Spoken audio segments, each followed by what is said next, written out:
Hey guys, welcome to second podcast, Jeff and Chris. Podcast number 2. Last time we talked about my buddy's topic of breakups and breakup recovery. You know, we had some good feedback from you guys. This time, one of our main points is going to be addiction. Alright, and we're going to start off with my previous addiction of nicotine. I smoked for a while, and I used snuff and pouches for a good while. I've been clean off of smokes for about 2.5 months now, and I'm on day 5 of quitting tobacco altogether. I quit my pouches, the night after. If you guys checked on my Facebook, I posted a video of that. I got a lot of feedback on that. You know, one of the biggest ones was a lot of people saying, hey, I need to quit. I need to quit smoking. I need to quit using snuff. I need to quit using pouches, you know. How'd you do it? How were you able to do it? And honestly, the best answer that I can have is you're not going to do it unless you are ready to do it and you want to. You know, I've worked as a police officer for a while, as a corrections officer. I'm an EMT now. So I run into a lot of, and have ran into a lot of drug addicts. And one of the biggest things I've heard from them was if they weren't ready to quit, they're not going to. It's finding that personal driving factor. Truly wanting to quit, that's what's going to get you to quit. For me, I got sick and tired of it. I was done with it. I couldn't stand being controlled by one tiny little artificial product. That was enough for me. I'd been sick and tired of it for the last few months. I did it, and honestly, I did it out of habit. It's not that I needed it, and I sat there and I consciously thought about it for especially the last few weeks. I did it. You know, I get up at 2 o'clock in the morning, 1:30 in the morning, get up, get ready to go to work, and I'd be driving to work, and I'd stick in a pouch. But before I did, I'd sit there and I'd think, do I need this or do I want it? Or is this out of habit? And it's never been, no, I need this. I absolutely need this. And it was always, I can go 10 minutes further. I can go another couple extra miles driving without putting one in. You know, I can make it after my first run. You know, I'm an EMT. I can make it till after my first run or my first set of runs before I need to put one in. And even when I went to then, I sat there and I consciously thought about it before I did it. I asked myself, you know, do I truly need this, or why? Why is it that I need this? And it's more out of habit. You know, I did it because it was my routine. It's what I did. You know, it was just part of my day-to-day living. And I didn't need it. And when you really think about it, and when you think what is truly controlling you, how it's controlling you, it makes it a lot easier to quit what you're doing. And when you get to those really, really rough points, I mean, Lord knows I've had quite a few really stressful moments in the last 5 days I've quit. And when I reached that point where I thought that I needed it, I sat there and thought, why? Why is it that I need it? Do I actually need it? And the answer every time was no. No, I didn't need it. I wanted it. I wanted it because it was my go-to before to help me calm down and relax. But if you look at it from a medical standpoint, any type of tobacco or nicotine is going to raise your blood pressure. So therefore, it physically will not relax you. It can't. Although it feels like it in your mind and in your brain, yeah, absolutely it does. But when you look at your vitals, no, it doesn't. It raises your blood pressure. It does the exact opposite of what you think that's doing. And when you sit there and think, this tiny little stick of nicotine or this tiny little pouch of tobacco is running my life, is controlling me. When you sit there and you really think about it and what it truly is, it helps put it into perspective, and it makes it easier not to do it that next time. That's all it takes. It's just don't do it that one time. Because you just keep not doing it that one time, and the next time you think about it when you have that urge, and you do the same thing. You just don't do it that one time. And next thing you know, you're a day clean. 2 days, 3 days. I'm at day 5, going into day 6. Yeah, I have my rough patches, but I don't crave it. I don't crave it, and there are many of you out there that will. And I did the first few times I quit. But the biggest difference is I found out why I wanted to quit and why I needed to quit. It was for me. I want to better myself. I'm sick and tired of being controlled by one tiny little thing. I want to be in control of my own life. I want to be in control of my future, and that means every single part of it. Being controlled by nicotine or tobacco, you don't have complete control of your life. You don't. And it's a mental game. It truly is. It truly is. And I've seen heroin addicts, meth addicts, coke addicts that have sat there and said the same thing that I'm telling you right now. And that have said that nicotine is harder to quit than all those drugs. And what they've all said was the same thing that I'm telling you, is that you have to find your own personal motivation to quit. Why you want to quit, whether you just want to be done with it, or you're starting a family, you have a kid, you want to get more into fitness, you want to, there could be a million different reasons why you want to quit. You want to save money, There's a million different reasons. You got to find your own. Find out why you want to quit, and you can.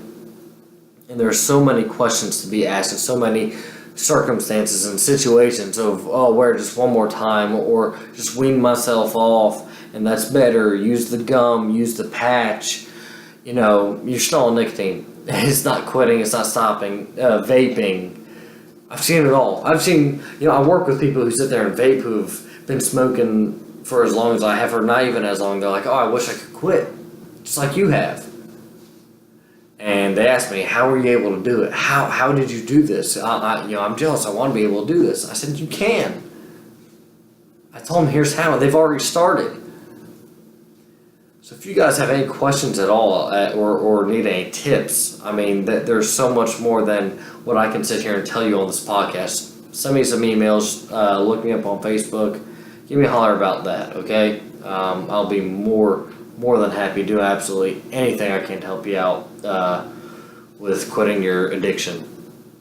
And once you conquer that, you're going to see your life in a new perspective.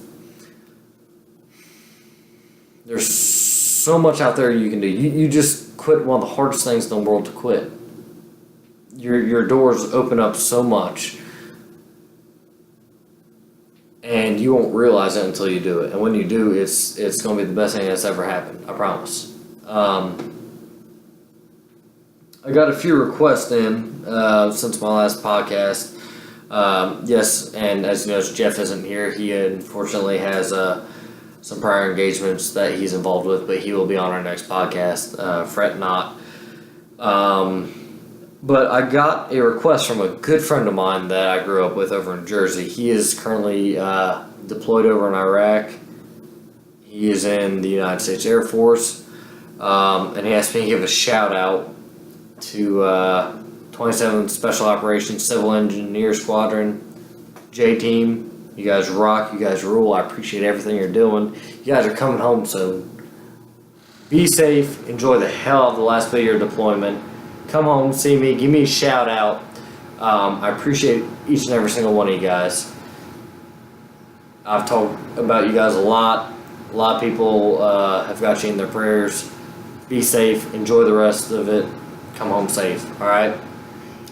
Steve Bukowski is shout out to you. I appreciate you commenting and you getting a hold of me, messaging me, letting me know you watched my videos and the rest of you guys did, and your request was motivation. Now, there's motivation to do a lot of things. There's motivation to quit the addictions like I just talked about, or there's motivation to get up and start this new job, or to join the military, to start working out, to even just get up that day and go to your job. You know, motivation is a very broad spectrum, and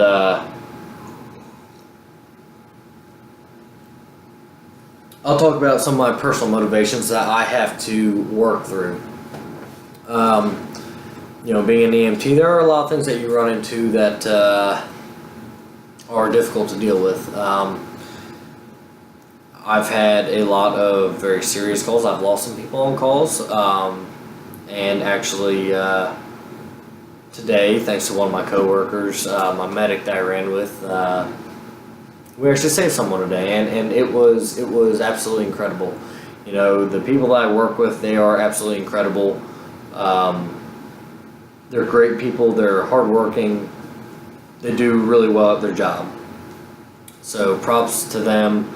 My owners, my managers. You know, I'm not the easiest person to work with or to have employed.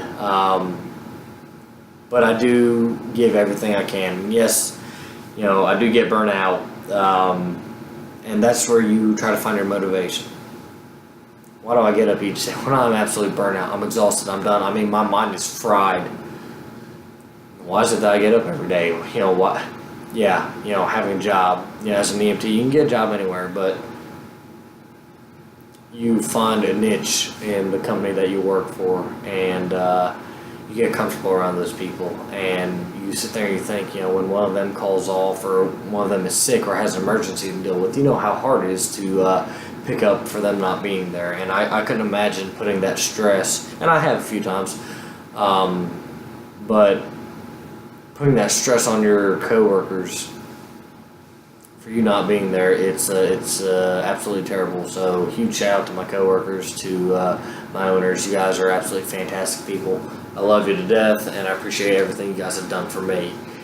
And I will continue to do absolutely everything I can for you guys. But let's talk about motivation to go to the gym. I was working out every day on an incredible meal plan before I broke my leg. And 2 days after I passed my national registry to be an EMT, I snapped my tibia and fibula. I got 8 screws and a plate put in, and it put a huge stop to everything. There was no hopping on a truck 2 days later on that Monday when I was supposed to. And I still went to the gym. I went to the gym up till when I had surgery. And then I got stuck in dispatch over at another job, and you just lose all motivation. Everything just seems to go downhill. And that's where I went wrong. That's where I was wrong. You know, I took one bad circumstance and made that my entire circumstance. You know, I made that everything that was happening around me, and you can't do that. All right. You need to take the best of it, because from that I've met so many people and I've learned so much that I would never have learned if I wouldn't have broken my leg. You always have to take the positive from these situations. You have to. And if you don't, then you're cheating yourself. Always. Every single time. If you don't take the positive from any situation, no matter how bad it is, then you are the one that's losing. I promise you that. And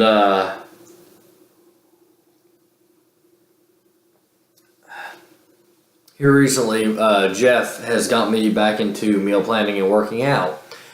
and I'm burning fat. I'm putting on weight. Yes, I'm sore as hell. But my chest is getting bigger, my shoulders are getting bigger, my arms are getting bigger. And aside from my physical appearance, my physique getting better, I've quit my tobacco addiction. I feel better, I'm breathing better, I'm starting to sleep better, I'm starting to feel better throughout the day. I'm starting to be able to enjoy myself, and if I can enjoy myself more, then I can help my coworkers and my patients and everybody that I'm around enjoy their day more. Being that positive influence on other people. When you go to work and it's a crappy day for everybody, it's going to stay that way until someone makes that change. Why not be that change? You be that change, everybody's going to remember you for that. You keep being that change. You be the light of everybody else's day. That's what you need to do. And you do that by getting over your addictions and finding your personal motivation, even when you don't feel it in yourself, when you get up. You know, I've had many days where I've went to get up out of bed and I'm just like, oh, man, I'm not feeling it. Why? Why do I have to get up 2 o'clock in the morning to go work a 14, 16 hour day, work 24, work all these hours and be exhausted at the end of the day? Why?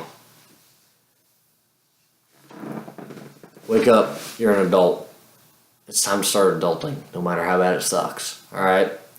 Get up, go to work, push yourself. By pushing yourself and by doing more than everybody else, you're motivating everybody else.